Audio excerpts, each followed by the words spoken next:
Welcome to Homework Help.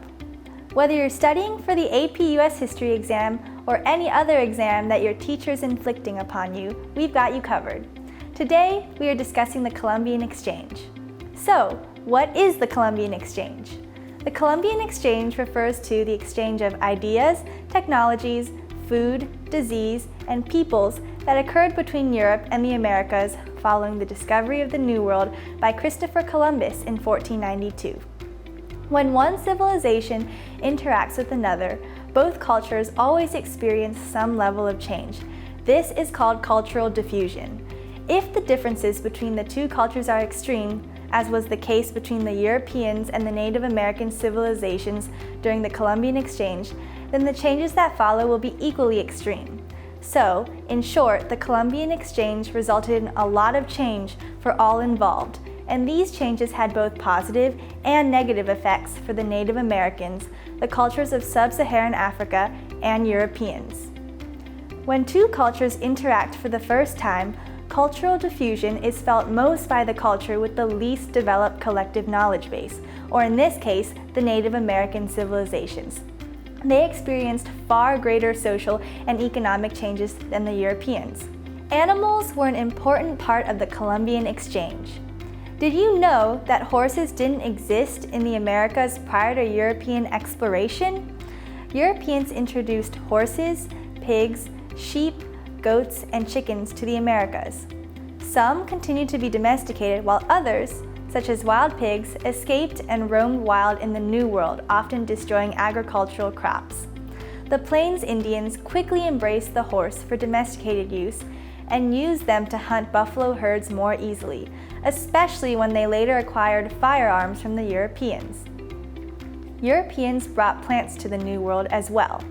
These included sugar, bananas, wheat, and coffee, all of which later became major sources of American trade goods.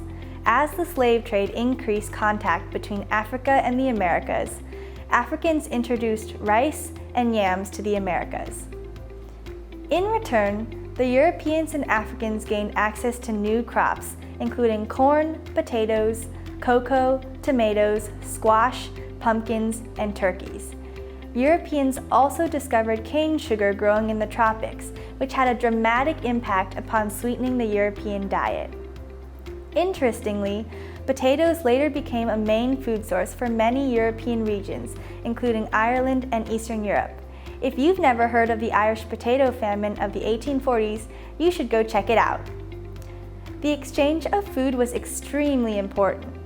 Access to new foods significantly changed diets of both peoples and altered the crops that were grown in both the Old World and the New World, which ultimately contributed to a population explosion in Europe by year 1800. The Columbian Exchange is also notorious for expanding African slavery into the Americas through a new transatlantic slave trade, resulting in the forced migration of 11 million Africans over the course of 350 years.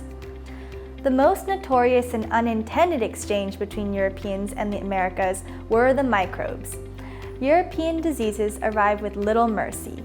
As native immune systems were unable to defend against European disease such as smallpox, measles, and chickenpox, these diseases spread rapidly, resulting in unintended decimation of millions.